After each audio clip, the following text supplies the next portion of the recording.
चिंतन करताना आता आज तरी मी सांगतो, तुम्ही सांगणं गेले तर काल याच्या दिवशी तरी सांगताना त्या दिवशी बघू आपण. पहिल्या दिवशी आपण श्री या शब्दाचा आदर आणि मंगल असा अर्थ केलाय. दुसऱ्या दिवशी म्हणजे दुसऱ्या कीर्तनामध्ये आपण श्री या शब्दाचा व्यावहारिक ऐश्वर्य असा अर्थ केला, तो संतांच्याकडे आहे. तिसऱ्या कीर्तनामध्ये संतांच्याकडे भक्त, भक्ती, भगवंत ही श्री आहे असा अर्थ केला. चौथ्या कीर्तनामध्ये संतांच्याकडे विवेकश्री आहे असा विचार केला. पाचव्या कीर्तनामध्ये संतांच्याकडे वैराग्यश्री आहे असा विचार केला. सहाव्या कीर्तनामध्ये संतांच्याकडे समाधी षटक संपत्ती रूप श्री आहे असा विचार केला. सातव्या कीर्तनामध्ये आपण संतांच्याकडे मुमुक्षा नावाची संपत्ती आहे असा विचार केला. आठव्या कीर्तनामध्ये संतांच्याकडे ब्रह्मविद्या नावाची श्री आहे असा विचार केला. नवव्या कीर्तनामध्ये मोक्षश्रीचा विचार केला. दहाव्या कीर्तनामध्ये हरिस्मृतीश्रीचा विचार केला. 11व्या कीर्तनामध्ये यज्ञश्रीचा विचार केला. 12व्या कीर्तनामध्ये आपण दैवी संपत्ती रूप श्रीचा विचार केला. 13व्या कीर्तनामध्ये आपण विभवश्रीचा विचार केला. 14व्या कीर्तनामध्ये आपण समस्त तोष नावाच्या श्रीचा विचार केला. 15व्या कीर्तनामध्ये आपण ऐश्वर्य योग नावाच्या श्रीचा विचार केला. 16व्या कीर्तनामध्ये म्हणजे मागच्या कीर्तनामध्ये आपण शब्दश्रीचा विचार केला. विठ्ठल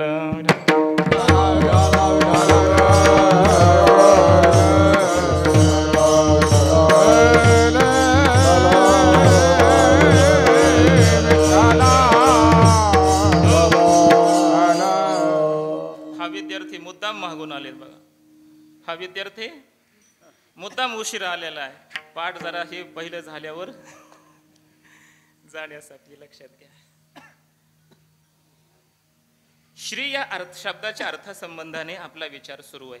संतांच्याकडे श्री आहे आणि श्रीमंत अशा संतांच्या चरणावर मी माथा टेकतो असं तुकोबाराय बोलतायत. ती श्री कोणती? आजही आपण त्या श्री शब्दासंबंधी चिंतन करणार आहेत. ऐका बरं, आणखी थोडं सांगून जातो. 16 कीर्तनं झाली, 17वं कीर्तन आहे. 16 कीर्तनामध्ये आपण किती श्री शब्दाचे अर्थ केलेत? कीर्तन 16 झाले, पण श्री शब्दाचे अर्थ किती केलेत सांगता येतील का? सांगतो ऐका. 16 कीर्तनामध्ये 16च अर्थ नाही झालेत, काही कीर्तनामध्ये जास्त अर्थ सांगितलेत.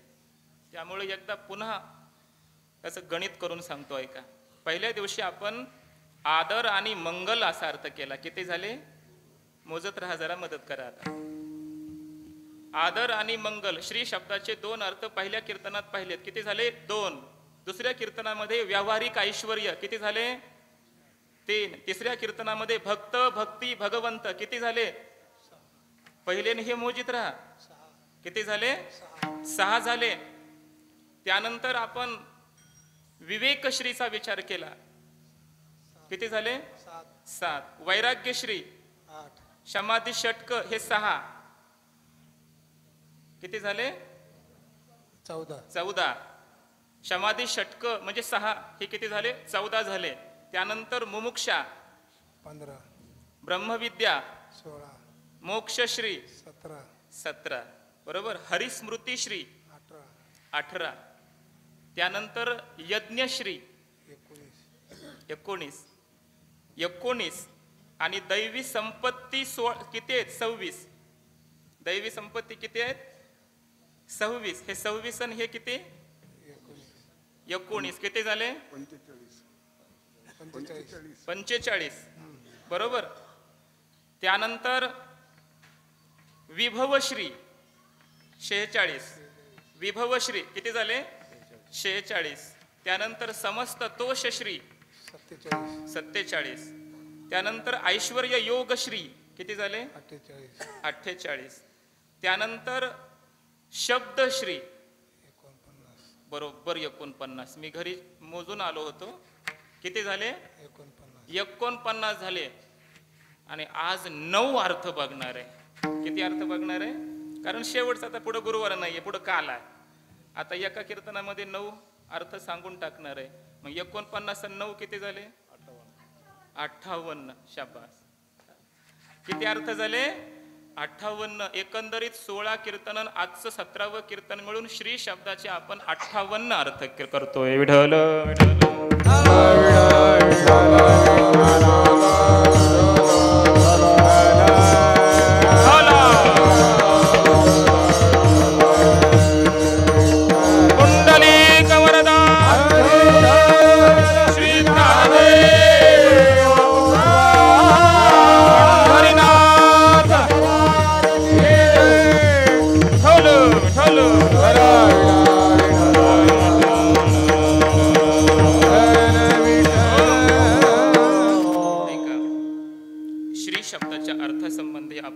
चिंतन करणार आहेत.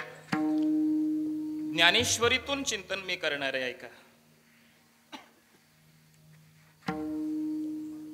मनुष्यानाम सहस्रेषु कश्चित यतति सिद्धये यततामपि सिद्धानाम कश्चिन माम वेत्ति तत्वतः. या श्लोकावर भाष्य करीत असताना ज्ञानोबा यांनी एक श्री सांगितलेली आहे. एक श्री, आणि ती श्री सांगत असताना दृष्टांतातून दिलेली आहे.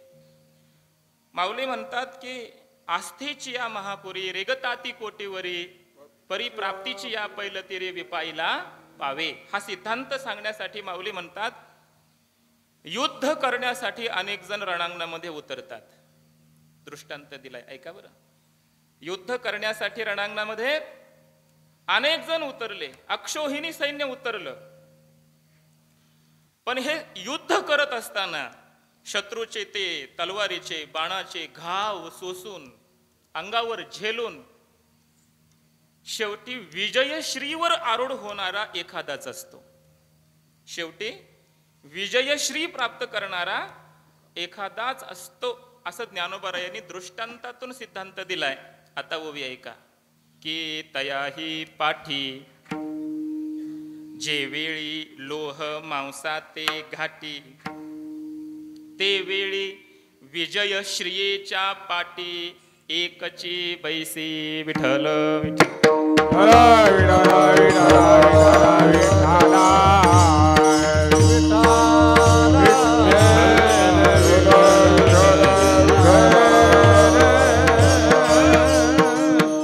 याचा अर्थ असा आहे, एक विजय नावाची श्री आहे.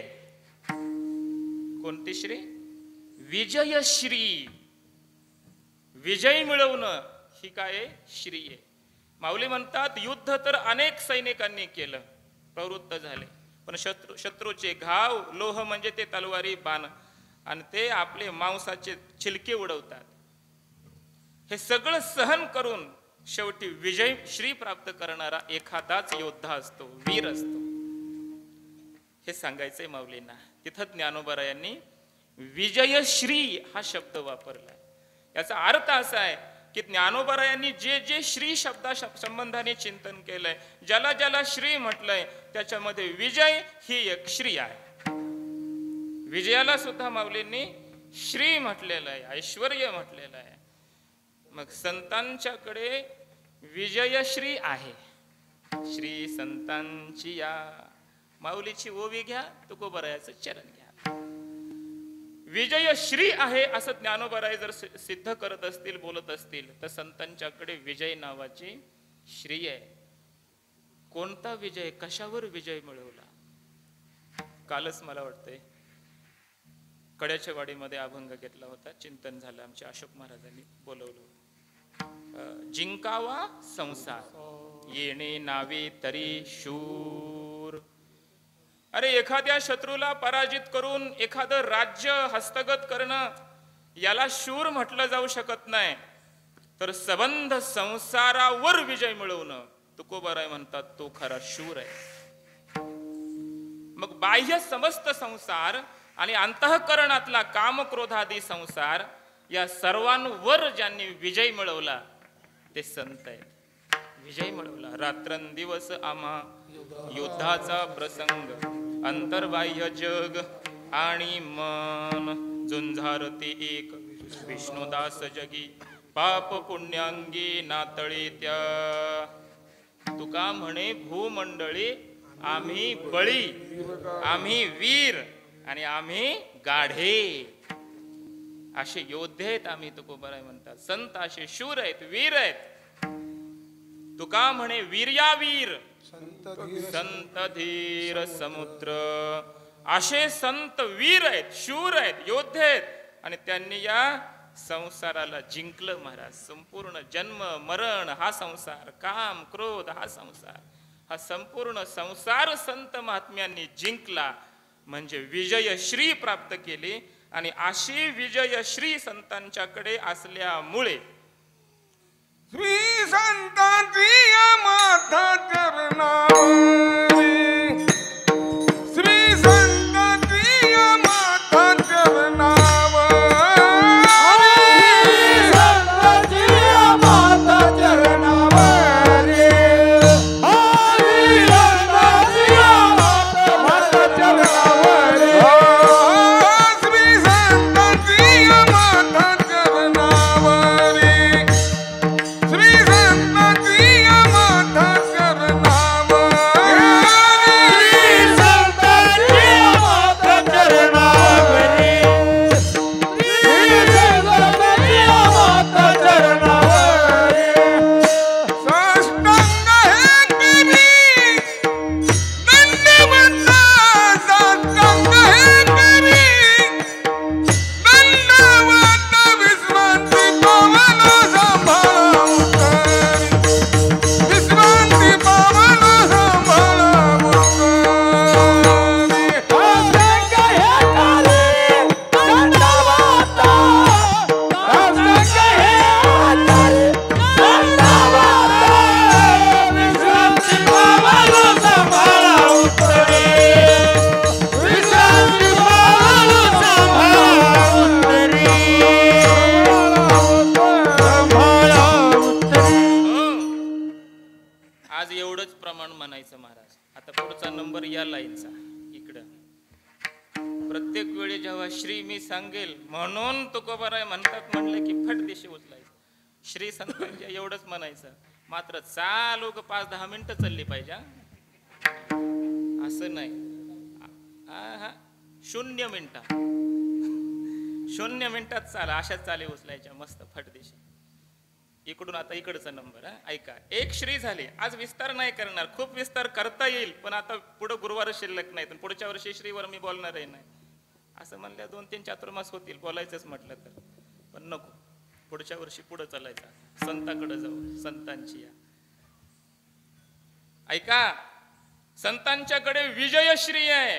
विजयश्री या श्रीच्या पाठी एकची बैशेते. एक म्हणजे संत आहेत. संत विजयश्रीने संपन्न आहेत. ऐका. दुसरी श्री सांगतो आता. ज्ञानोबाराय बोलतात. तो मी विश्वश्रियेचा भरता. तो विश्वश्रियेचा भरता. मीची गा एथ पंडुसुता. मीची गोसावी समजता त्रैलोक्याचा.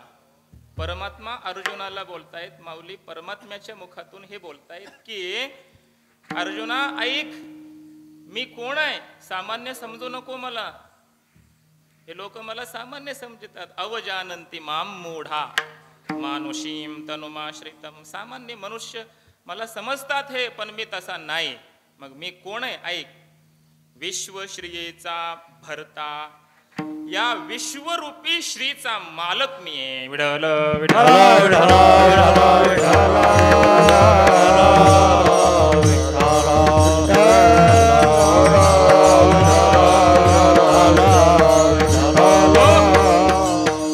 या ओवीमध्ये ज्ञानोबारायांनी संबंध विश्वाला श्री म्हटलेलं आहे. विश्वश्री हा शब्द आहे माऊलीचा महाराज. हे जग म्हणजे काय. श्री आहे. श्री स्थूल सूक्ष्म संबंध विश्व. माऊली म्हणतात ही काय संपत्ती आहे. हे ऐश्वर्य आहे. ही लक्ष्मी आहे. ही शोभा आहे. श्री शब्दाचा एक शोभा असाही अर्थ होतो. चैतन्याची शोभा. जग म्हणजे चैतन्याची शोभाच आहे ना. परमात्मा म्हणतात या विश्वरूपी लक्ष्मीचा श्रीचा मी कोण आहे. पती आहे. मालक आहे. भरता आहे. तिथं विश्वाला श्री म्हटलंय ज्ञानोबारायांनी. मग संत महात्म्याकडे विश्वश्री सुद्धा आहे. कशी आहे. जास्त विस्तार आता करत नाही, आधीच बोलून आलोय मी. संत महात्म्यांचा स्वरूपाने विचार करा. ब्रह्ममूर्ती संत जगी अवतरली, दृष्टांत कैवल्याचा पुतळा प्रगटला भूतळा, ते घ्या. किंवा आरते ज्ञान राजा महाकैवल्य तेजा. ज्ञानोबराय म्हणजे महाकैवल्याचं तेज, ज्ञानोबराय म्हणजे ब्रह्म, ज्ञानोबराय म्हणजे कैवल्य जर असेल तर त्या कैवल्य ज्ञानोबराय रूपी संताचं शोभा. श्री म्हणजे हे सगळं जग आहे. ज्ञानोबराय म्हणजे कैवल्य ब्रह्म, आणि ब्रह्माची शोभा श्री कोण आहे? हे जग आहे. ज्ञानोबराय संत आहेत, आणि ज्ञानोबरायासारख्या संताची शोभा लक्ष्मी श्री काय आहे? हे सगळं जग ज्ञानोबरायाची शोभा आहे. म्हणून तुकोबराय श्री संताची माथा चरणावरी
संतांच्याकडे विश्व नावाची श्री आहे. विश्व श्रीचे भरते मालक स्वरूपाने संत महात्मे आहेत. म्हणून श्री संतांची या. एक अर्थ दोन झाले ना आजच्या, अजून पुढे ऐका आता. ज्ञानोबरायांनी परमात्म्याच्या चरणाचं वर्णन केलंय. एवढी मोठी लक्ष्मी आहे, पण ती परमात्म्याच्या चरणाची सेवा करायला योग्य ठरली. काय ओवी काय? मग सर्वस्वे करुनी सेवा, अभिमान सांडोनी पांडवा, ते पाय धुवावयाची दैवा पात्र झाली. हे लक्ष्मीचं वर्णन आहे. ते लक्ष्मी अभिमान सोडून चरणाची सेवा करायला पात्र झाली. कोण? ती लक्ष्मी. ती म्हणजे कोण? तर ती लक्ष्मी म्हणजे त्या लक्ष्मीचं वैशिष्ट्य, त्या लक्ष्मीचं ऐश्वर्य त्याच्या अगोदरच्या ओवीत सांगितलंय. ऐका, ती ओवी मला महत्वाची आहे. नातरी आथिले पणे सरिशी, कवनी आहे लक्ष्मी ये ऐशी, श्रीये सारिखिया दाशी घरे जी येते. आथिलेपणे म्हणजे संपन्नतेने. लक्ष्मी सारखी कोण आहे दुसरी? कोणीच असू शकत नाही, ज्ञानोबराय म्हणतात. का? कारण तिच्या घरी श्री दाशी आहे. कुणाच्या? लक्ष्मीच्या घरी. कोण दाशी आहे? श्रीये सारिखिया दाशी घरी जी येते. तिथं श्रीये सारिखिया या पदाचा अर्थ आहे अष्टमहासिद्धी. अष्टमहासिद्धीला तिथं ज्ञानोबरायांनी श्री म्हटलेलं आहे. लक्षात घ्या. अष्टमहासिद्धी त्या लक्ष्मीच्या घरी पाणी वाहतात, सेवा करतात. एवढी संपन्न लक्ष्मी आहे आणि ती भगवंताचे चरण धुते असा अर्थ. असं वर्णन करत असताना ज्ञानोबरायांनी त्या ठिकाणी अष्टमहासिद्धींना श्री म्हटलंय. एवढं मला पाहिजे. विठ्ठल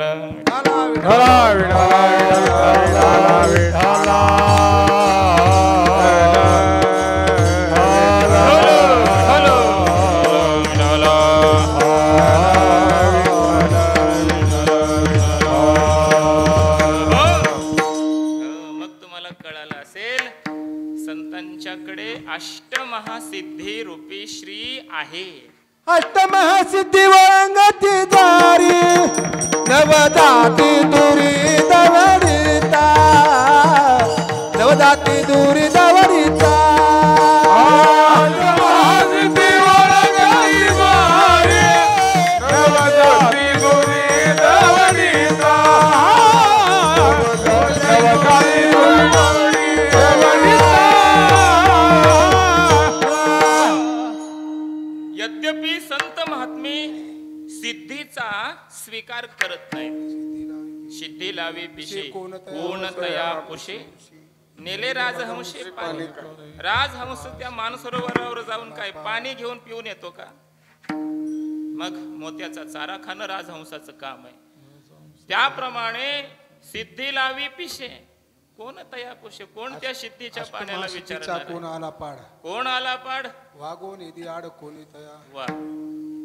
म्हणून संत महात्मे त्या द्वाड म्हणतात त्याला. द्वाड म्हणजे प्रतिबंध आहे तो. रिद्धी सिद्धीची द्वंद्वे पडोनी ठाती. संत महात्मे रिद्धी सिद्धीचा स्वीकार करत नाहीत, पण रिद्धी सिद्धी संत महात्म्यांचा स्वीकार करतात. वाक्य ध्यानात ठेवा. म्हणून संताकडे रिद्धी सिद्धी आहे. म्हणून त्या राजस्थानमध्ये ज्ञानोबाराय नामदेवराय गेल्यानंतर त्यांना तहान लागली.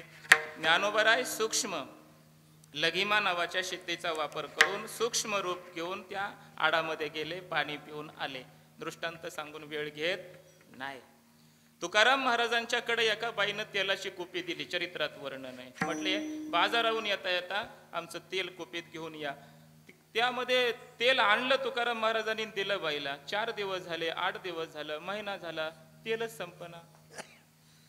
4 महिने झाले तरी तेल संपना. तिला काही राहुलं नाही मनामध्ये. शेजारचीला सांगितलं, तुला म्हणून सांगते. तुकाराम महाराजांच्या हातामध्ये मी कुपी दिली, तेल त्याने आणलं, माझं तेलच संपत नाही. म्हणजे असं या बाजारला मी बी देते. तिनंही तेलाची कुपी आणून दिली, तिचंही तसंच. तिनं पुन्हा शेजारचीला. गावातल्या सगळ्या बायांनी तेलाच्या कुप्या महाराजांच्या जवळ आणून दिल्या. महाराजांनी त्या एका सुतळीमध्ये बांधल्या आणि गळ्यात घातल्या. गेले बाजारला, तेल आणून दिलं. महाराजांचा हात ज्या तेलाच्या कुपीला लागला, त्या कुपीतलं तेल संपत नसेल तर हे ऐश्वर्य कशाचं आहे?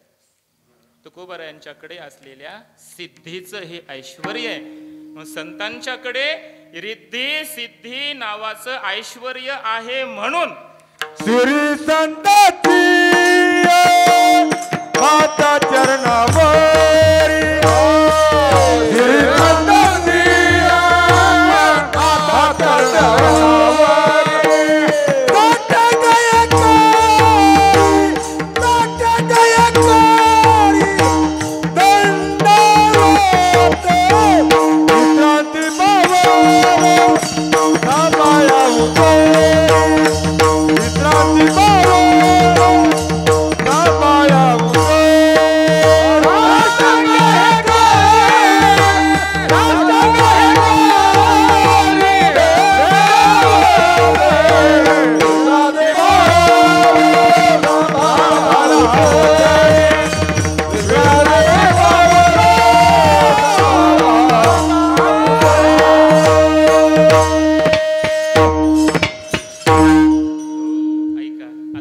विषय 11व्या अध्यायात चला.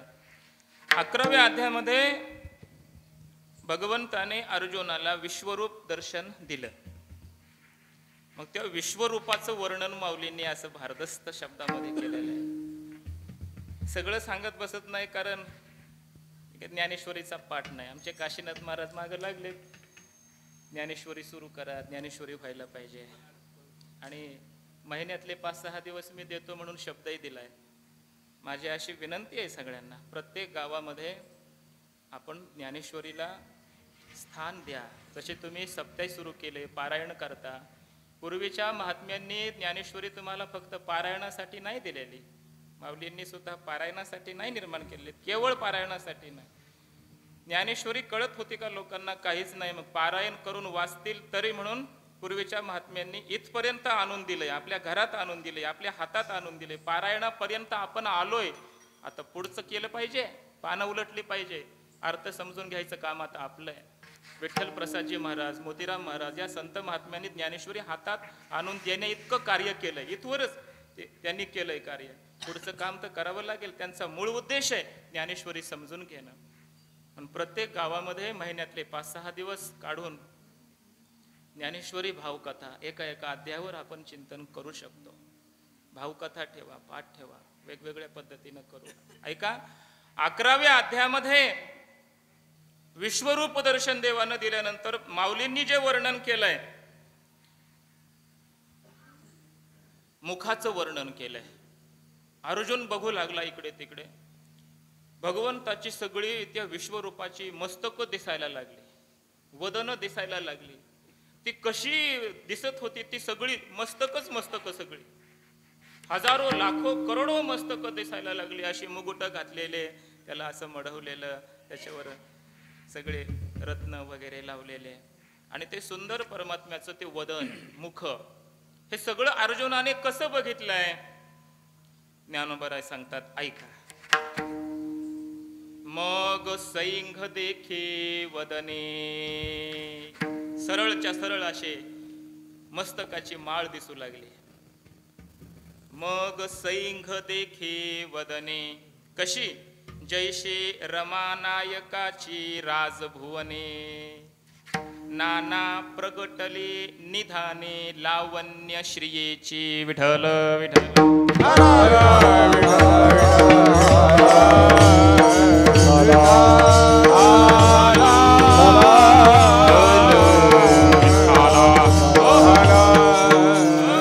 भगवंताची ती सरळ अशी सगळी वदन अर्जुनानं बघितली, जशी काही ती वैकुंठातील भगवान विष्णूची राजभुवन आहेत अशी ती सुंदर दिसू लागली. नाना, अथवा ऐका, उघडली प्रगटली निधाने लावण्य श्रियेची. ती मस्तक, ती वदन जणू काही अशी होते.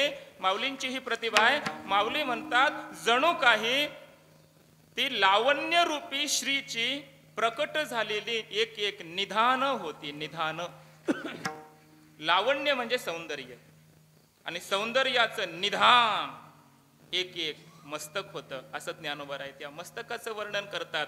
त्या ठिकाणी ज्ञानोबरायांनी लावण्यश्री असा शब्द दिलाय. म्हणजे ज्ञानोबराय सौंदर्याला, लावण्याला श्री म्हणतात. ही ज्ञानोबरायांची भाषा आहे. माऊलींचं हे मत आहे. जशी अनेक प्रकारची श्री आहे, तसं लावण्य ही सुद्धा श्री आहे. मग संतांच्याकडे लावण्य श्री सुद्धा आहे. लावण्य एकच प्रकारचं नाही. लावण्य म्हणजे सौंदर्य. सौंदर्य प्रामुख्याने 4 प्रकारचं असतं, शास्त्रामध्ये वर्णन आहे. एक स्वरूप सौंदर्य, लावण्य म्हणा, स्वरूपाचं लावण्य. 2 रूपाचं लावण्य, अलंकाराचं लावण्य, आणि स्थूल शरीराचं लावण्य. मग शेवटी स्वरूपाचं लावण्य म्हणजे संतांच्याकडे स्वरूप लावण्य, म्हणजे संत स्वरूपाने सुखरूप आहेत, हे त्यांचं सौंदर्य आहे. संत अलंकृत आहेत. दैवी संपत्ती म्हणा, सगळे वैराग्य म्हणा, या गुणांचे अलंकार त्यांनी परिधान केलेत, हे शृंगार त्यांनी लिहिलेत, त्यामुळं ते सुंदर आहेत. ते चालते ज्ञानाचे बिंब, तयाचे अवयव ते सुखाचे कुंभ, एर माणूस पण ते भांब लौकिक भाव. आणि संत महात्मे रूपाने सुद्धा सुंदरच आहेत महाराज. साधना करून संत महात्मे सुंदरच दिसत होते. ज्ञानोबरायाचं वर्णन करताना काय म्हटलंय नाथ महाराजांनी? दिव्य तेज पुंज मदनाचा पुतळा, परब्रह्म केवळ बोलत. ज्ञानोबरायाचं शरीर कसं दिसलं? दिव्य तेजपुंज आणि मदनाचा पुतळा. एवढं सौंदर्य ज्ञानोबरायाचं जर शरीराचं असेल तर तुकोबराय ज्ञानोबरायाकडे बघून कदाचित म्हणत असतील, श्री संताती या माथा चरणावर, श्री संताती या माथा चरणावर,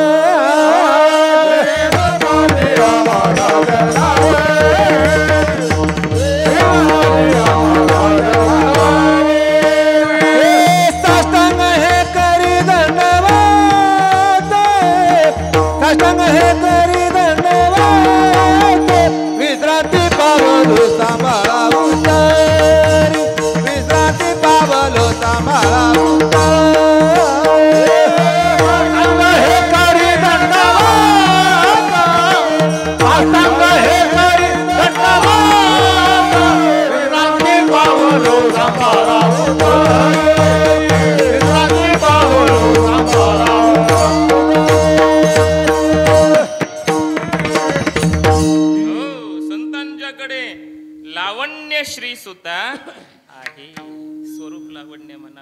लावण्य म्हणा, सगळं लावण्य संतांच्याकडे आहे. आता ऐका पुढे चला. ज्ञानोबरायांनी अलोलुपत्व याचं वर्णन करताना एक ओवी दिलेली आहे. ज्ञानोबराय म्हणतात, मीची एक कर्मठ ऐसा नये का श्रीमाठ, अथवा दरिद्र लिये बुद्धी वीट तोही नाही. साधूकडे काय नाही, त्याच्या दारिद्र्यपणाचाही त्याला वीट आलेला नसतो. कदाचित तो साधू व्यावहारिक दृष्टिकोनातून त्याच्याकडे पैसा अडका नसेल, सामान्य असेल, त्याचाही त्याला वीट आलेला नसतो, त्रस्त होत नाही तो. आणि त्याच्यावर ज्ञानोबाराय भाषा अशी वापरतात, मीची एक कर्मठ. कर्मठ असतो तो. संत महात्मा कधी म्हणत नाही काय करू नका, झोपून राहा, आळशी व्हा, कधीच नाही. आमचा संप्रदाय सांगतो क्रियाशील व्हा, फलाची कामना करू नका, कर्तृत्वाचा अहंकार ठेवू नका, मात्र कर्म केल्याशिवाय राहू नका. कर्माच्या बाबतीमध्ये आळशी संत महात्म्यांनी केलं नाही. संत महात्मे स्वतः कर्मठ होते.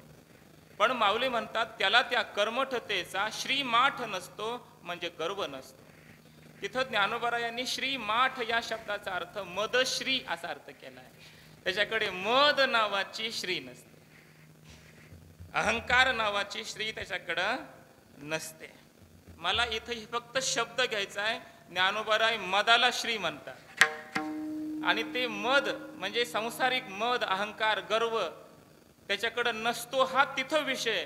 पण त्या शब्दाला घेऊन मला चिंतन असं करायचंय अभंगाच्या अनुषंगानं की संताकडे व्यावहारिक मदश्री नसली तरी संताकडं पारमार्थिक मदश्री आहे.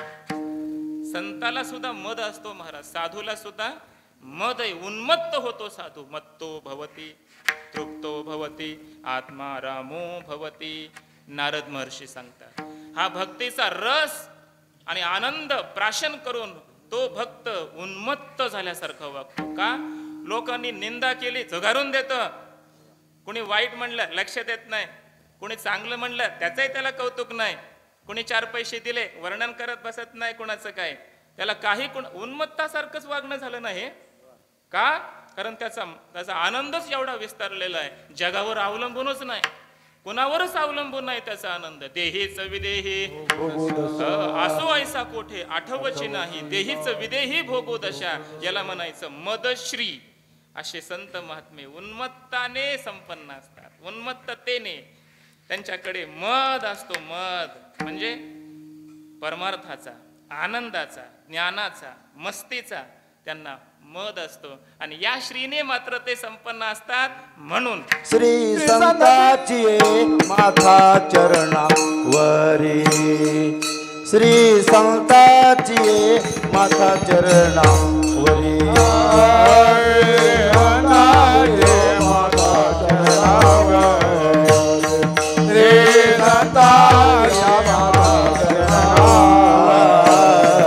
श्री संतांची माथा चरणावरी, श्री संतांची माथा चरणावरी,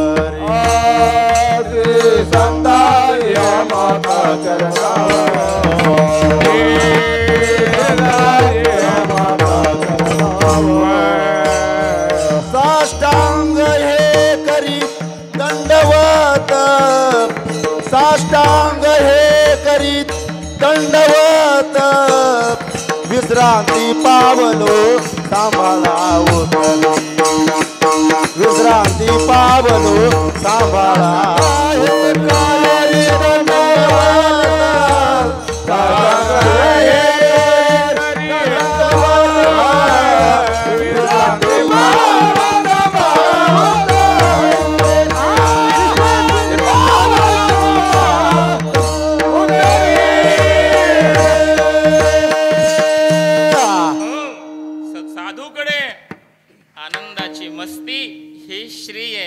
मदश्री आहे. म्हणून श्री संतांची. आता पुढचा विषय आहे का? 5 झाले ना आज, 6 आहे का? तृष्णा कशी असते? तृष्णा संग समुद्भवम याच्यावर वर्णन करताना तृष्णेचं विशालत्व कसं आहे. एकदा तृष्णा वाढली की तो काही करायला कसा तयार होतो आणि तो कशातच तृप्त होत नाही. तैशी तृष्णा वाढीन लिया, तृप्तच होत नाही तो. त्याचं वर्णन करताना या ओवीच्या अगोदरची ओवी, या ओवीच्या परीक्षा अशीच असते महाराज आमची संस्थेमध्ये. प्रश्न येतो, एक तुकडा येतो छोटासा आणि याच्या वरची ओवी लिहा, अशी प्रश्न. महाराज मोठेपणा नाही, उद्धव महाराज आहे. जेवढे ओव्या अभंग परीक्षेला होते, 5वा अध्याय, 12वा अध्याय, 15वा अध्याय, सरळ बिन उलटे बी मी म्हणायचो. उलटा 12वा अध्याय म्हणायचो मी. शेवटची ओवी घ्यायची पूर्ण 12वा अध्याय पहिल्या ओवीपर्यंत म्हणायचो. 9वा अध्याय तसाच, 15वा अध्याय तसाच, सरळ म्हणायचा आणि पुन्हा उलटा पूर्ण म्हणायचा आणि कुठंच अडकत नव्हतं. असं पाठांतर. आणि ते करावंच लागतं पहिला नंबर आणायचा म्हणल्यावर. त्याच्या अगोदरची ओवी ऐका. तैशी खवळे चाड होय दुःखा सकट गोड, मग इंद्र श्री ही साकड गमू लागे.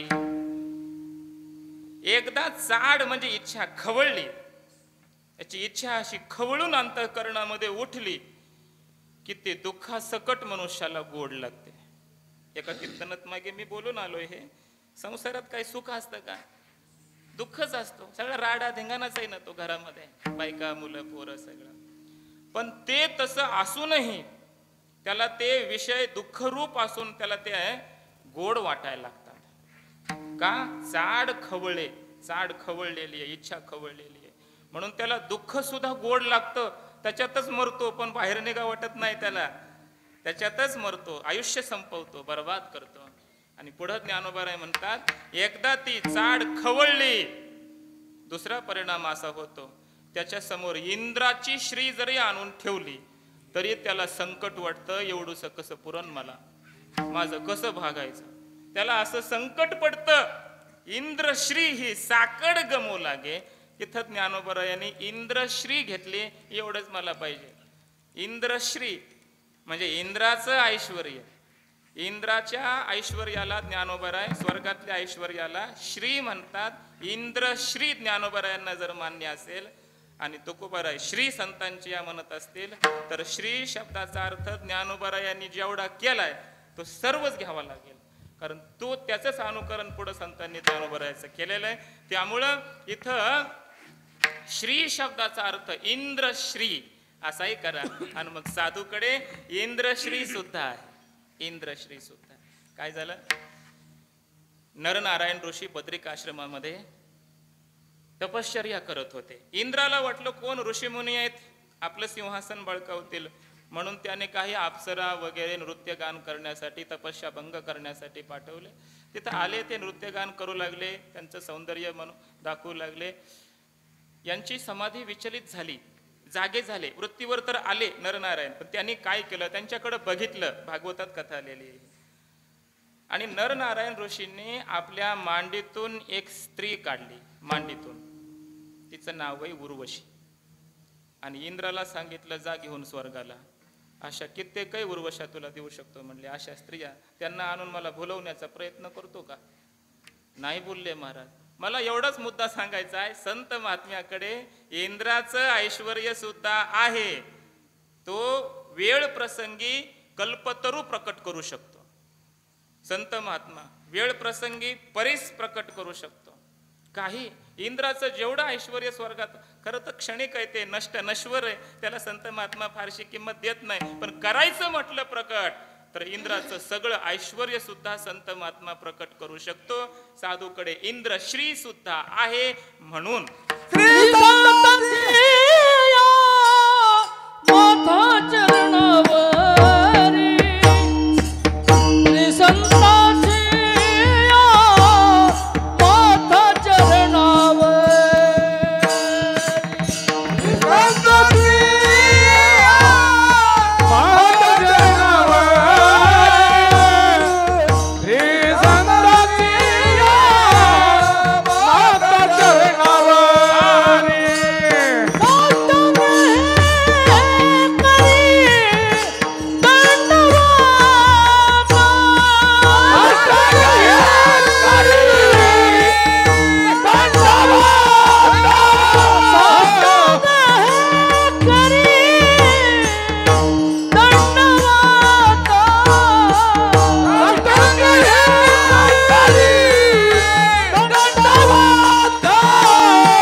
आहे म्हणून श्री संतांची अजून ऐका. साधू परिग्रह कशाचाही करीत नाही हा सिद्धांत सांगण्यासाठी माऊलींनी वसंत ऋतूचं उदाहरण दिलंय, वर्णन केलंय. ऐका. का वसंताची या वाहणी आलिया वनश्रीच्या अक्षौहिणी, ती न करी तुची घेणी निघाला तू. अर्थ असा आहे, वसंत ऋतू आल्यानंतर ही वनश्री, या वनराजीला ज्ञानोबरायांनी वनश्री म्हटलंय. साधूचं ते ऐश्वर्य आहे बरं, अरण्य, एकांतवास, निसर्ग, ही वनश्री म्हटलं ज्ञानोबरायांनी त्याला. आणि या वनश्रीनं काय केलं, त्या वसंत ऋतूचं आगमन केलं. त्याची सेवा करण्यासाठी ही वनश्री आली. परंतु काही काळ वसंत ऋतू काही टिकत नाही. माऊली म्हणतात काही काळ थोडी सेवा त्या वनश्रीकडून वसंत ऋतून करून घेतली, पण कालांतराने थोड्याच वेळाने न करी तुची घेणी, घेणी न करी तुची निघाला. वसंत ऋतू पुढे निघून गेला. त्यानं ते तसंच त्या ठिकाणी थांबला नाही. इथं वनश्री शब्द वापरलाय ज्ञानोबरायांनी. अजून एका ठिकाणी वनश्री शब्द दिलाय माऊलींनी. ऋतुपतीचे द्वार वनश्री निरंतर, ओळगे फळभार लावण्येशी. वन नावाची श्री ही वनश्री, ऋतुपती म्हणजे वसंत, त्या वसंत ऋतूचं द्वार ओळगे, द्वाराची सेवा करते. सुरुवातीला वसंत ऋतूची सेवा करते कोण? वनश्री. फळ भार घेऊन सेवा करते कोण? वनश्री. कुणाची? वसंत ऋतूची माऊली म्हणतात. पण वसंत ऋतू थांबत नाही. तिथं माऊलींनी या वनराजीला, या निसर्गरम्य वातावरणाला श्री म्हटलेलं आहे. वनश्री.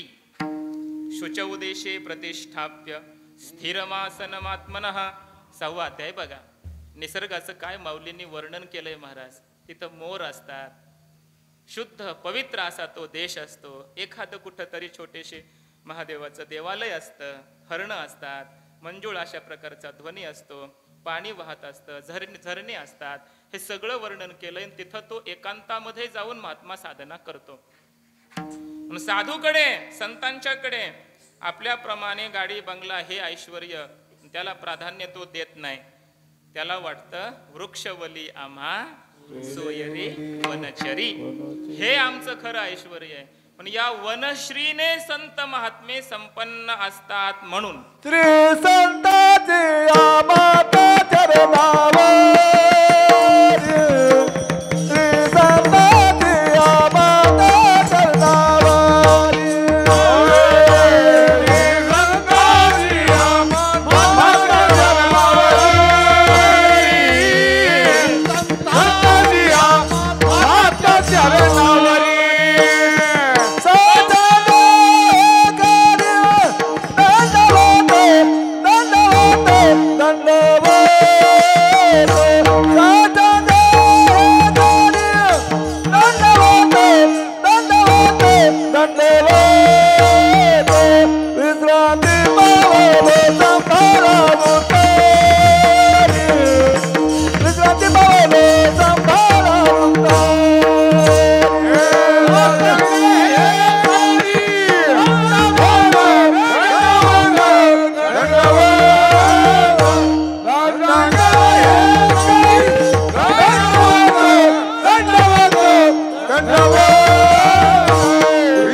वनश्री आहे.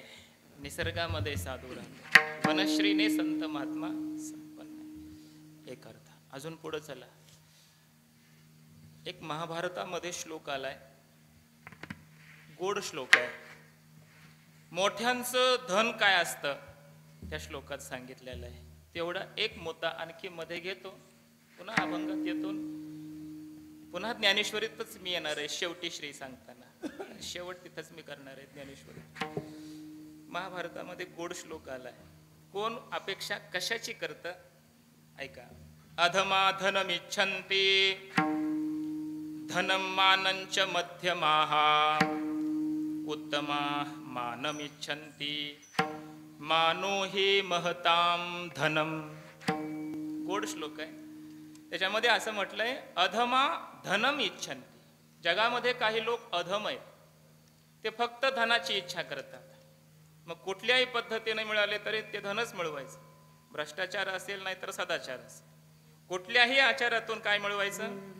लोकांनी मान देवो नाही तर अपमान करो, काय घेणं देणं नाही म्हणतात कुणाला. पैसा मिळाला, प्राप्त झाला, बॅस, नाव गेलं तर गेलं. मानाची अपेक्षा नाही करत, फक्त धनाची अपेक्षा करतो. अधम वर्ग आहे म्हणतात. दुसरा वर्ग जगामध्ये असा आहे की त्याला धनही पाहिजे पण धनाबरोबर मानही पाहिजे.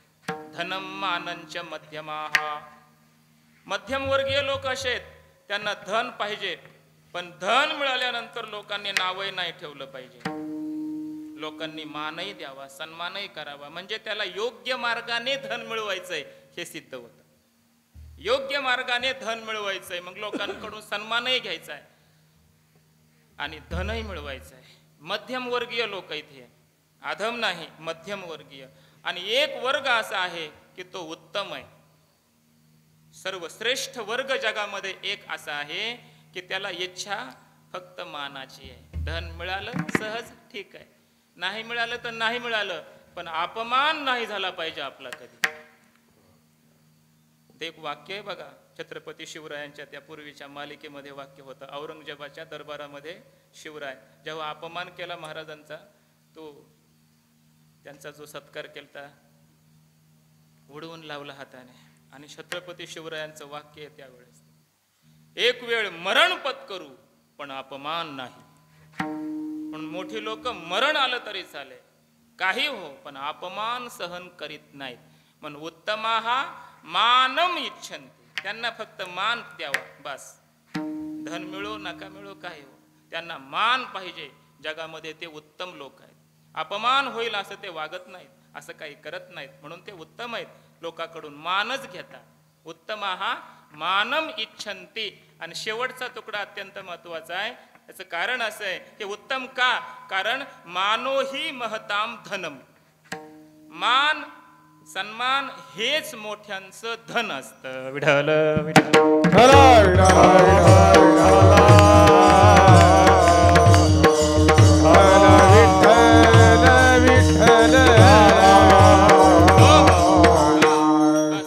करत नाही, ऐका. मान हे धन आहे, मोठ्यांचं मान हे धन आहे. दोन शब्द एकत्र आणा, मान धन. थोडं आणखी कॉन्सन्ट्रेट करा. मान धन. त्यांना मान धन मिळत नसेल पण त्यांना मान हे धन मिळतं. त्यांच्याकडे मान धन नसेल कदाचित, पण त्यांना संतांना मान नावाचं धन मात्र मिळतं. आणि तो मान महाराज आपल्यासारखे देतील यात नवल काय. ज्ञानोबा तुकोबारायांना आपल्यासारखे मूर्ख लोक, जीव साधे संसारी लोक त्यांना मोठं म्हणतील यात नवल नाही. ज्ञानोबारायाला मान देवानं द्यावा. सगळ्या संतांनी ज्ञानोबारायाला मान द्यावा, सन्मान द्यावा, मोठं म्हणावं. जावे तेथे पावे माना, जावे तेथे पावे माना, जावे तेथे पावे माना, जावे तेथे पावे माना. चाले बोली लेवचाना, चाले बोली लेवचाना, जावे तेथे पावे माना, जावे तेथे पावे माना. चाले बोली लेवचाना, चाले बोली लेवचाना, जावे तेथे पावे माना, जावे तेथे पावे माना.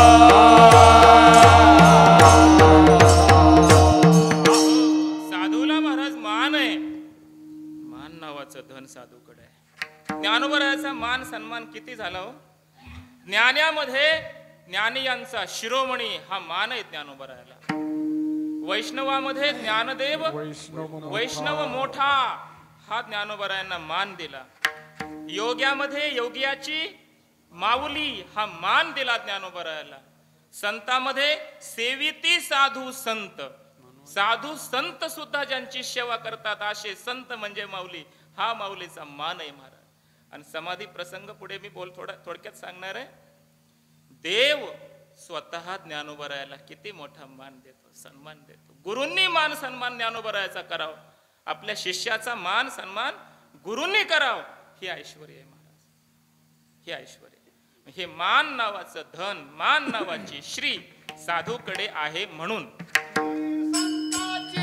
माता चरणावरी, श्री संताची माता चरणावरी, श्री संताची माता चरणावरी, श्री संताची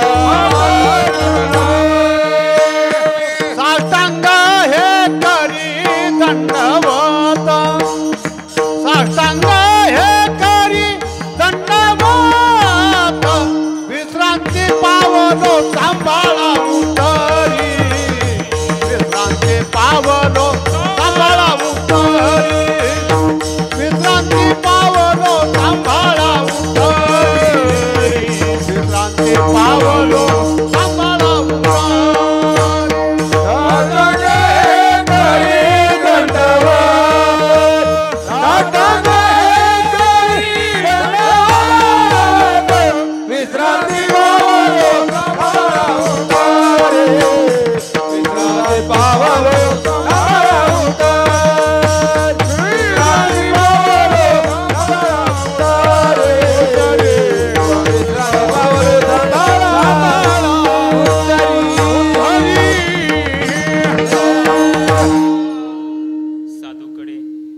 सन्मान श्री आहे, मान हे धन आहे. एका शेवटचा मुद्दा 8 श्री पाहिले आपण.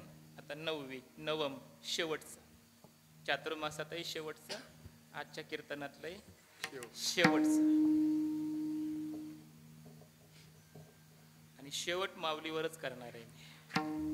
हळूहळू आलोय माऊलीकडेच, माऊलीवरच शेवट आहे का, तिथूनच सुरुवात आहे म्हणून शेवटी माऊलीकडे जावं लागेल आपल्याला. तिथूनच आलोय मी. माऊलींनी 18व्या अध्यायामध्ये भक्त्या माम अभिजानाती या श्लोकावर भाष्य करताना तो साधक परमात्म्याला भक्ती साधनेच्या द्वारे जाणतो. हे सगळं वर्णन करत असताना तिथं योगाचंही वर्णन केलंय. खूप मोठा विस्तार आहे त्या श्लोकावर. अनेक साधनं सांगितली त्याची. ती भक्तीच आहे. योग सुद्धा काय आहे, देवाची भक्तीच आहे. उपासना कांडातच योग दर्शन, योग दर्शनाचा अंतर्भाव उपासना कांडात केलेला आहे वेदाच्या. म्हणून तिथं योगाचं वर्णन माऊलींनी दिलेलं आहे. यम, नियम, आसन, प्राणायाम, प्रत्याहार, धारणा, ध्यान, शेवटी समाधी, हे सगळं वर्णन तिथं केलंय. विस्तार करत नाही. आणि मग तो साधक समाधीवर आरूढ होतो. पण ती समाधी साधी नव्हती, केवळ अष्टांग योगापुरती मर्यादित नव्हती, तर ती ज्ञानाची सुद्धा समाधी होती. समाधीवर तो आरूढ झाला आणि तिथं त्याला आत्मानुभव प्राप्त झाला आणि आत्मानुभवाचा राज्याभिषेक त्याच्यावर झाला. त्याने तो समरस झाला असं वर्णन त्या ठिकाणी माऊलींनी केलं. इथपर्यंत त्याचा प्रवास झाला. आत्मानुभूतीपर्यंत, ब्रह्मानुभूतीपर्यंत तो महात्मा गेलेला आहे. आता हे सिद्धांत सांगण्यासाठी माऊलीची ओवी ऐका. लवकर यायचंय मला अभंगात म्हणून. पाठी समाधी श्रियेचा आशेखा, फार गोड ओवी. पाठी म्हणजे नंतर, त्याला असं होतं काय, समाधी श्रियेचा आशेखा, आत्मानुभव राज्य सुखा, पट्टाभिषेखू देखा, समरशे झाला विठ्ठल विठ्ठल.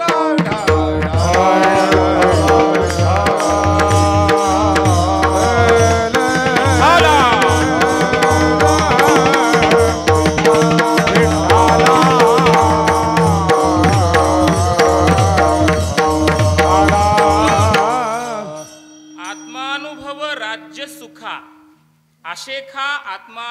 राज्य सुखा समाधी श्रियेचा अभिषेकू झाला, पट्टाभिषेकू झाला असा त्याचा अन्वय. अर्थ असा आहे की त्याला आत्मानुभवाचं राज्य मिळालं, ब्रह्मानुभूतीचं साम्राज्य त्या महात्म्याला मिळालं आणि मग त्याला समाधी नावाच्या श्रीने अभिषेक घातला. विठ्ठल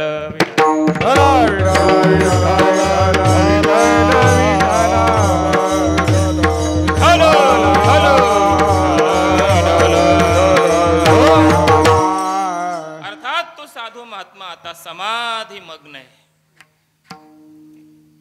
समाधीचा अभिषेक घातलेला आहे, समाधीत गेलाय तो आता. जगात नाही, देहावर राहिला नाही, इंद्रियात नाही, जाणीवेत कुठल्याच नाही. जाणीव नेणिवेच्या अतीत, सविकल्प निर्विकल्पतेच्याही अतीत, अविकल्प म्हणा त्याला, अशा अवस्थेमध्ये तो महात्मा गेला. समाधी श्री त्याला प्राप्त झाली असं वर्णन आहे. इथं माऊलींचा शब्द आहे समाधी श्री. समाधी नावाची एक श्री आहे, संपत्ती आहे, आणि ती त्या साधकाला प्राप्त झाली असं वर्णन आहे. माझा मुद्दा एवढाच आहे, साधूकडे शेवटची कोणती समाधी असेल, आपलं श्री असेल, तर ती समाधी नावाची श्री आहे. साधूकडे समाधी नावाची श्री आहे, संपत्ती आहे. आणि आपल्या वारकरी संप्रदायाचं खरं ऐश्वर, खरं वैभव जर काय असेल तर ज्ञानोबरायाची संजीवन समाधी. विठ्ठल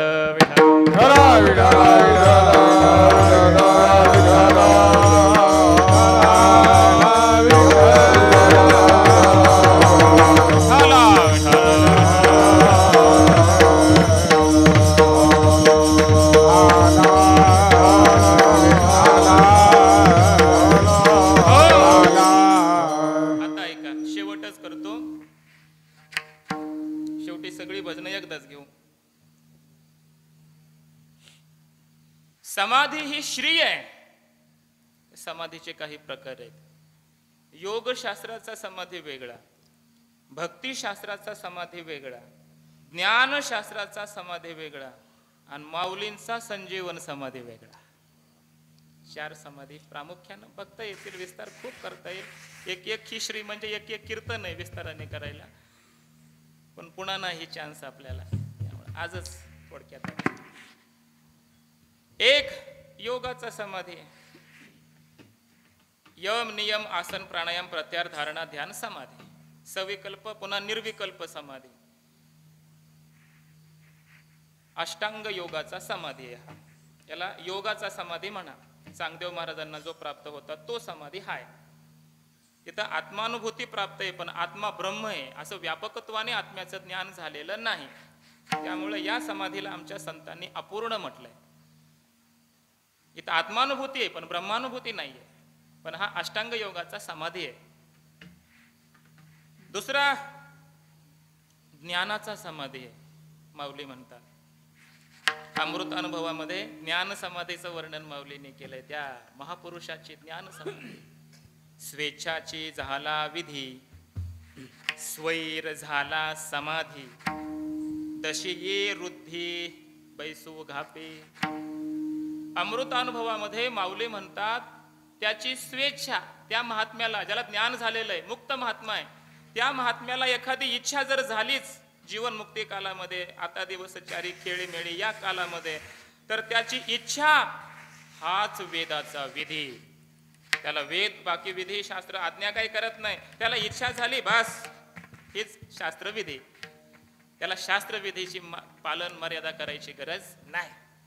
अजून पुढे म्हटलंय स्वैरची झाला समाधी. त्याचं स्वैर वागणं माऊली म्हणतात समाधी आहे. अर्थात त्याचं बरं हे ऐकून आपण स्वैर वागायचं माझी समाधी आहे म्हणायचा हा विषय नाही. आधी त्या अनुभूतीत जा, आधी ज्ञान मिळवा, ब्रह्मानुभूतीने संपन्न व्हा, व्यापक परमात्म्याचा अनुभव आत्मत्वाने घ्या. मीच ब्रह्म आहे या अनुभूतीवर गेलेला महात्मा, मग त्यानंतरच त्याचं काहीही वागणं ज्ञानोबाराय म्हणतात त्याची ती चालती बोलती समाधी आहे. विठ्ठल विठ्ठल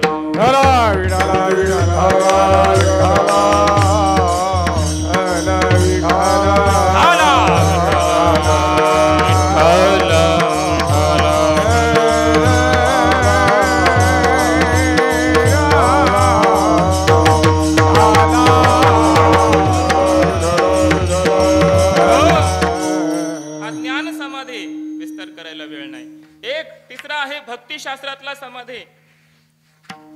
निळोबाराय सांगतात, निळा म्हणे स्वरूप सिद्धी, नित्य समाधी समाधी हरिनामी, नित्य समाधी हरिनामी, हरिनामी.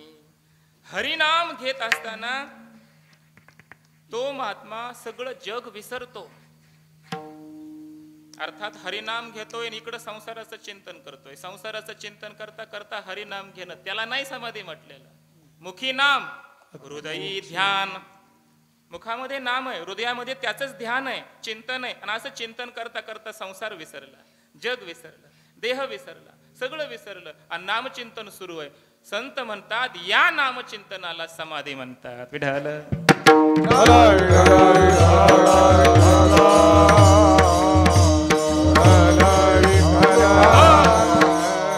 ब्रह्मानंदे लागली टाळी, कोण या देहाती सांभाळी. तुका म्हणे लागो अखंड समाधी, तुका म्हणे लागो अखंड समाधी, तुकाने लागो अखंड समाधी, तुकाने लागो अखंड समाधी.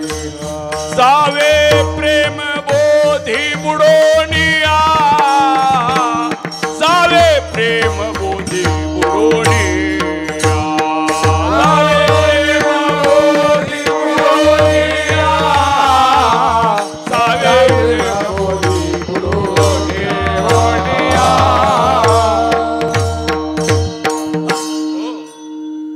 तुका म्हणे लागो अखंड समाधी. या समाधीकडे बघूनच तुकोबराय म्हणतात बरं, समाधीचे सुख सांडावा ऐसा या कीर्तनी ब्रह्मरस. ही समाधी कीर्तनातली ही खरी समाधी आहे, ही नाम समाधी आहे. अष्टांग योगाच्या समाधीचं सुख ववळून टाका म्हणतात याच्यावरून. जसं आपण ववळून टाकतो एखादी गोष्ट, तिरस्कारपूर्वक त्याचा फेकून देतो, तसं समाधीचं सुख ववळून फेकून द्या म्हणतात.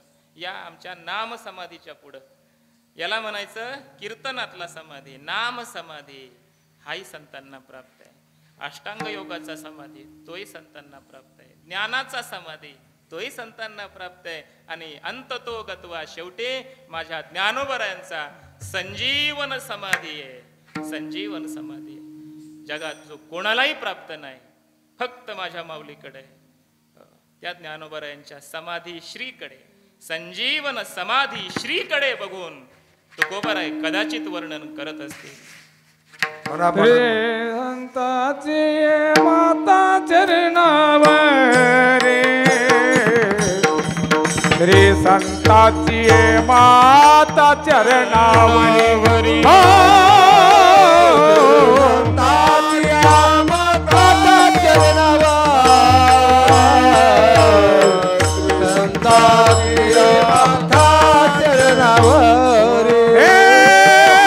साष्टांग हे करी दंडवत, साष्टांग हे करी दंडवत, साष्टांग हे करी दंडवत. विश्रांती पावलो सांभाळावू तरी, विश्रांती पावलो सांभाळावू तरी, हो विश्रांती पावलो सांभाळावू तरी, विश्रांती पावलो सांभाळावू तरी.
ठुमाई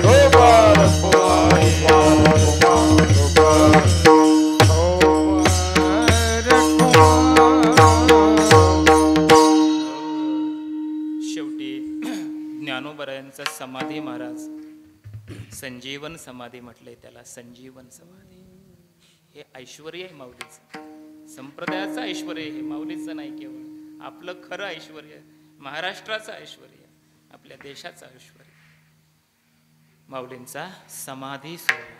काय ऐश्वर महाराज, समाधीचे अभंग वाचा, गोड वर्णन आहे. काय माऊली असतील, काय काय माऊली असतील. ब्रह्मादिक तेथे करिता ती पूजा, वा, गालिता श्री शेजा समाधीशी. ब्रह्मदेवादिक देव येऊन पूजा करताय. विस्तार करत नाही, समाधी सोहळा आपल्याला पाहायचा आहे. आळंदीला आपण जाणार आहेत सगळे, विस्ताराने ऐकणार आहेत. मला देव जगत पिता आहे, जगाचा बाप आहे देव, पण त्याच्या डोळ्यात पाणी यावं, देवाच्या डोळ्यात पाणी यावं. देव रडले व माऊली समाधीत जाताना देव रडले. आता माऊली एवढं म्हणजे काय ऐश्वर असेल माऊलींचं.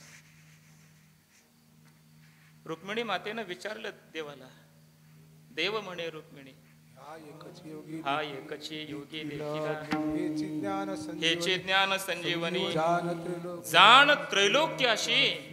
त्रैलोक्याला ज्ञानाची संजीवनी म्हणजे ज्ञानोबा आहे. एकच योगी म्हणला जगामध्ये मी पाहिला, देव बोलतायत, या जगामध्ये एकच योगी पाहिलाय मी, ते ज्ञानोबा आहे. खरे योगी एकच, एकच योगी देखीला नाही. काय वर्णन आहे, हे ऐश्वर आहे बरं माऊलींचा. बरं, ज्यांची आयुष्यभर सेवा केली ते गुरु, ते श्री गुरु निवृत्तीनाथ महाराज, त्यांच्या डोळ्यात पाणी यावं आपल्या शिष्यासाठी, साधकासाठी. याच्यापेक्षा मोठं ऐश्वर साधकाच्या शिष्याच्या जीवनात नसतं महाराज, नसतं. तुम्हाला याचा अनुभव नाही तुम्हाला अनुभव. जेव्हा शिष्याच्या पाठीवर गुरुची थाप पडते ना, त्याला सुख म्हणतात, त्याला समाधान म्हणतात, त्याला खरा आनंद म्हणतात. तिथं जे होतंय ते खरं सुख आहे, आणि त्या सुखाची अनुभूती आम्हाला आलेली आहे.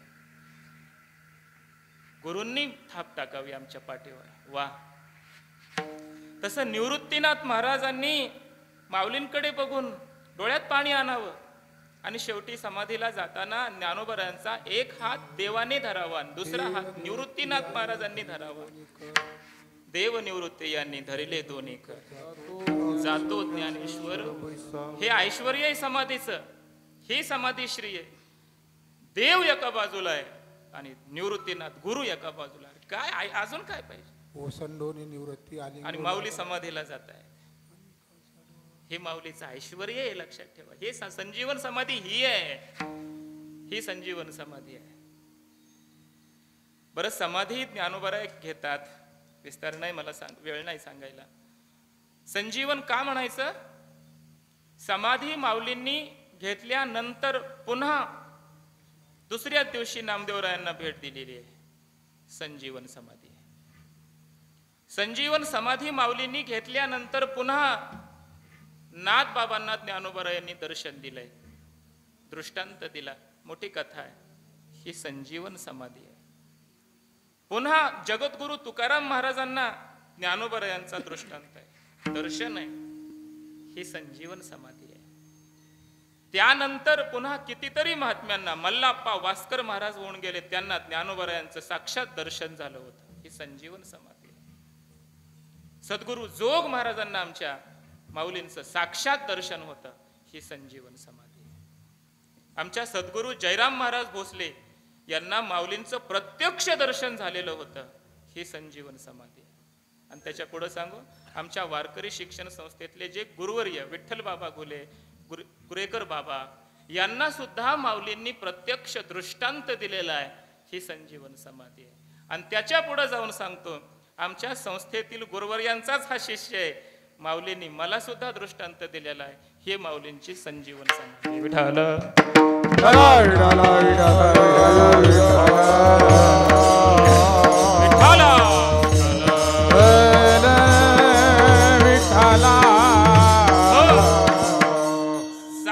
वर्ष होऊन गेले गेले, 725 वर्ष होऊन गेले, तरी सुद्धा ज्ञानोबराय समाधीत अजून आहे. समाधी बैसला निर्वाण कथा. समाधी बैसला निर्वाण कथा कीर्तन करीतू. ही माऊलींची समाधी आहे महाराज. हे ऐश्वर आहे माऊलींचं. म्हणून आळंदीच्या मंदिरात गेल्यानंतर जे समाधान आहे, जे शांती आहे, जो आनंद आहे ना, तो जगातल्या कुठल्याच मंदिरात नाही. शांत मनाने तुम्ही तिथं 5 मिनिटं बसा. मन शांत करायची गरजच नाही. तुम्ही फक्त या मंदिरामध्ये बसल्याबरोबर आपलं मन शांत होतं, स्थिर होतं, आनंद वाटतो. उठूच नाहीये असं वाटतं. आम्ही तासन तास मंदिरामध्ये बसायचो. तिथंच राहिला असल्यामुळं मोकळा वेळ, तिथंच पारायण करायचं, पाठांतर करायचं, चिंतन करायचं, तिथंच प्रदक्षिणा घालायच्या माऊलीला आतमध्ये मंदिरातच. पुन्हा मंदिरात बसायचं, सुवर्ण पिंपळाला प्रदक्षिणा घालायच्या, आजन वृक्षाचं दर्शन करायचं, पुन्हा मंदिरात येऊन थोड्या वेळ बसायचं, ध्यान करायचं. माऊली समाधीत कसे बसले, याच्यासारखा आनंद नाही महाराज. ही संजीवन समाधी आहे. माऊली तिथं आहे, अस्तित्व त्यांचं आहे, सम्यक जीवन आहे तिथं माऊलींचं. म्हणून या समाधीला संजीवन म्हणतात.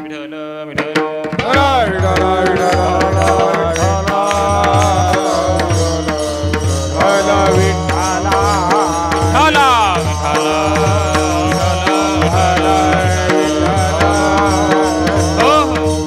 ऐका, अशी सगळ्या प्रकारची श्री संत महात्म्यांच्याकडे आहे. पहिल्या कीर्तनापासून आत्ताच्या कीर्तनापर्यंत जेवढं आपण श्री शब्दाचं चिंतन केलंय, जेवढे अर्थ बघितलेत, हे सगळे 58-59 काय झाले, ते हे सगळे अर्थ श्री शब्दाचे संतांच्याकडे आहेत. म्हणून त्यांना श्रीमंत असं म्हटलंय. म्हणून आम्ही श्रीमंत श्री तुकोबराय असं म्हणतो.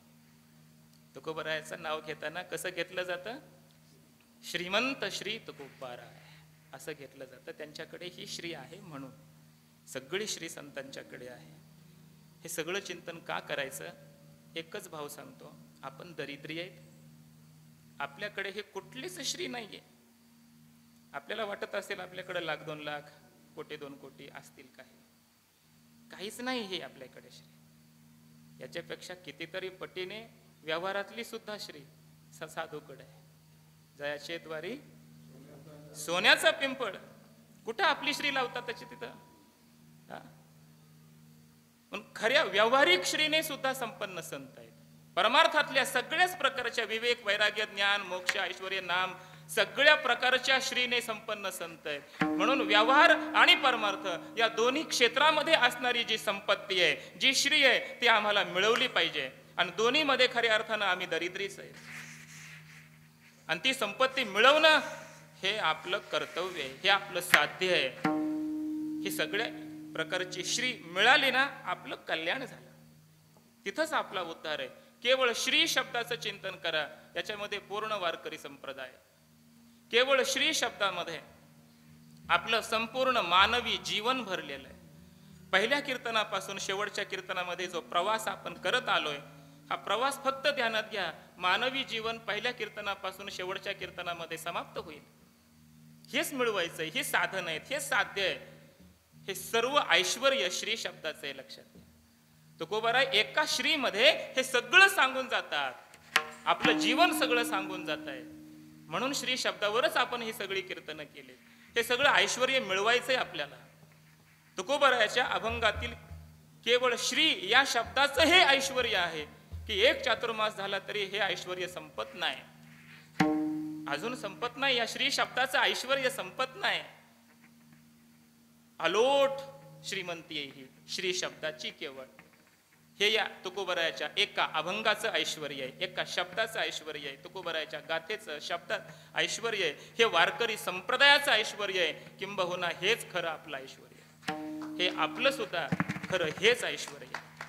आणि हे ऐश्वर्य कधीतरी आपल्याला मिळावं, प्राप्त व्हावं, यासाठी आपण हे श्री शब्दाचं चिंतन केलंय. आणि ही श्री मिळावी असं वाटतच असेल तर पुढचा शब्द आहे संत. श्री संताची या. ही श्री मिळवायचीच असेल तुकोबाराय पत्ता देत आहेत संतांची. संतांच्या दारात जा, संतांची सेवा करा, त्यांचा अनुग्रह प्राप्त करून घ्या, त्यांची कृपा प्राप्त करून घ्या. ही जेवढी श्री सांगितली ही सर्व श्री संत महात्म्याकडे आहे. आणि ती श्री संत महात्म्य आपल्याला दिल्याशिवाय राहणार नाही. मग ही मिळवायची असेल तर संताकडे गेलं पाहिजे. बरं, संताकडे जाऊनही आपला अहंकार अभिमान तसाच ठेवून जायचं का?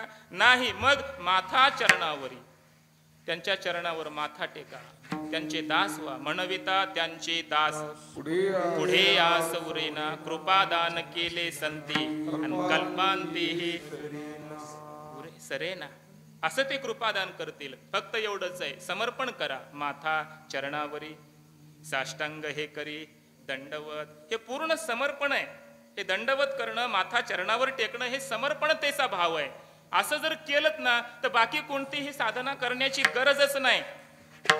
पूर्ण समर्पण करा संतांना, त्यांचे दास व्हा. होईल काय? विश्रांती पावलू सांभाळा. सांभाळा एवढं म्हणा त्यांना. फक्त एवढ्याच आपल्या बोलण्याने, उत्तरी म्हणजे एवढ्याच बोलण्याने आपला ते सांभाळ करतात. विश्रांती पावलू प्राप्त होते. अजून काय होतं? पूर्ण समर्पण केलं संतांना, अजून काय मिळतं? वाढले अंतरे प्रेम सुख. आपल्या अंतःकरणामध्ये देवाच्या विषयी प्रेम सुख वाढतं, वृद्धिंगत होतं. अजून काय होतं? डवरली हे काया कृपेच्या ओरशी. संत महात्मे कृपेचा ओरस म्हणजे पान्हा आपल्याला पाजतात. परिणाम असा होतो, ही काया डवरते. स्थूल सूक्ष्म कारण तीनही प्रकारचं शरीर प्रफुल्लित होतं, विस्तारतं. म्हणजे हे मर्यादित राहत नाही, हे जगच त्याचा देह बनतो. जगची देह झाले, याला म्हणायचं डवरली हे काया. साधे अर्थ नाहीत शब्दाच्या या. नव्हे अनारिशे उद्धरिलो. आता दुसरं काही बोलायचं शिल्लक राहत नाही. उद्धार झाला, त्याचं कल्याणच झालं. आणि नव्हे अनारिशे म्हणजे देवाहून आता आम्ही वेगळे राहिलो नाही, भिन्न राहिलो नाही. नव्हे अनारिशे, वेगळे नाही, त्यामुळे उद्धरिलो. बरं, ते संत एवढे श्रीमंत आहेत की त्यांची सेवा करायची गरज नाही. तुका म्हणे मज न घडता सेवा. सेवा घडली न घडली फरक पडत नाही. ते संत महात्मे उदार आहेत. आपलं कर्तव्य एवढंच करा. माथा चरणावर टेका, साष्टांग दंडवत घाला, म्हणजे पूर्ण समर्पण करा. हीच सेवा आहे. याच्यापेक्षा मोठी सेवा करण्याची संत महात्मे अपेक्षा करत नाहीत. सेवेची गरज त्यांना वाटत नाही. समर्पण केलंय ना एकदा, त्याचं कल्याण केल्याशिवाय संत महात्मे राहत नाहीत. न घडता सेवा, एवढे उदार आहेत. मात्र हे सगळं घडण्यासाठी पूर्व पुण्य ठेवा ओढवला.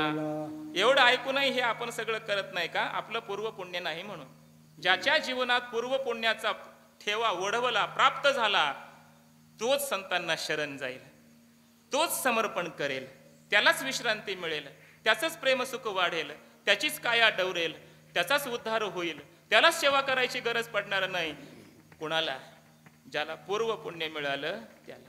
म्हणून पुण्य करत राहावं, त्यासाठी नामस्मरण करीत राहावं. मग आपलं कल्याण झाल्याशिवाय राहणार नाही. ज्ञानेश्वर